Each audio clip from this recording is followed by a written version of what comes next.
अस्सलामुअलैकुम, मैं हूं असद मलिक और आप देख रहे हैं Ali sports YouTube channel. Pakistan और साउथ अफ्रीका के दरमियान 2 टेस्ट मैचों की सीरीज़ ख़त्म हो गई। पाकिस्तान ने 2-0 से जीत ली। अब पाकिस्तान और साउथ अफ्रीका के दरमियान 3 T20 मैचेस खेले जाएंगे और तीनों T20 मैचेस लाहौर के कज़ाफ़ी स्टेडियम में खेले जाएंगे।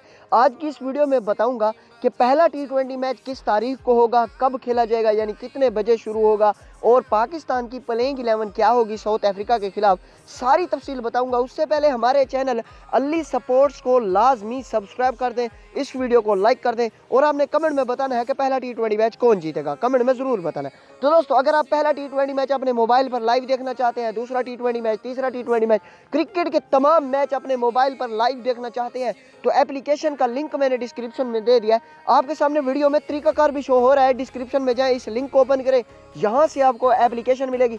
इस एप्लीकेशन को आप डाउनलोड कर लें, फिर आप क्रिकेट के तमाम मैच अपने मोबाइल पर लाइव देख सकते हैं। अगर आप क्रिकेट के फैन हैं तो ये बेहतरीन एप्लीकेशन है लाइव मैच देखने के लिए, लिंक डिस्क्रिप्शन में है।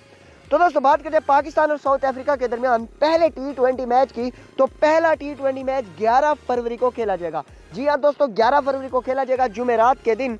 पाकिस्तानी टाइम के मुताबिक दोपहर के 3:30 पर शुरू होगा। भारतीय टाइम के मुताबिक शाम के 4 बजे शुरू होगा और पाकिस्तानी टाइम के मुताबिक 3:30 पर शुरू होगा।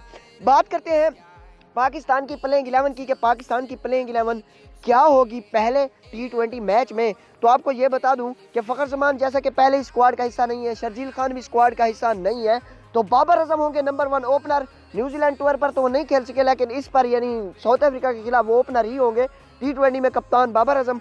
दूसरे ओपनर मोहम्मद रिजवान होंगे, जैसा कि न्यूजीलैंड के खिलाफ T20 सीरीज में मोहम्मद रिजवान ने ओपनिंग की थी। क्योंकि पाकिस्तानी जो T20 स्क्वाड है उसमें कोई दूसरा ओपनर भी नहीं है, तो मोहम्मद रिजवान ही ओपनिंग करेंगे नंबर 2 पर। नंबर 3 पर हैदर अली खेलेंगे। आपको पता है मोहम्मद हफीज़ इस स्क्वाड का हिस्सा नहीं है, तो मोहम्मद हफीज़ प्लेइंग 11 में भी नहीं होंगे। नंबर 3 पर हैदर अली, नंबर 4 पर होंगे इफ्तिखार अहमद, नंबर 5 पर होंगे हुसैन तलत और खुशदिल शाह में से एक, और नंबर 6 पर आसिफ अली के इम्कानात हैं। नंबर 7 पर फ़हीम अशरफ, नंबर 8 पर शाहीन शाफरीदी, नंबर 9 पर हारिस रऊफ, नंबर 10 पर उस्मान कादिर और नंबर 11 पर जाहिद महमूद।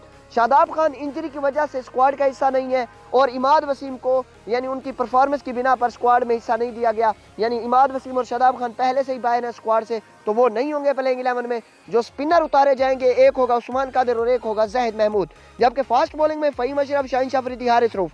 बाकी मैंने सारी प्लेइंग 11 आपको बता दिया है। अल्लाह हाफिज़। अगर आप मोटिवेशनल और हकीकत पर मबनी सबक आमोज़ वीडियोस देखना चाहते हैं तो आपसे रिक्वेस्ट है कि हमारा दूसरा चैनल भी सब्सक्राइब करें। यूट्यूब सर्च में जुनेद फयाज लिखें और सब्सक्राइब बटन को प्रेस कर दें। बहुत शुक्रिया।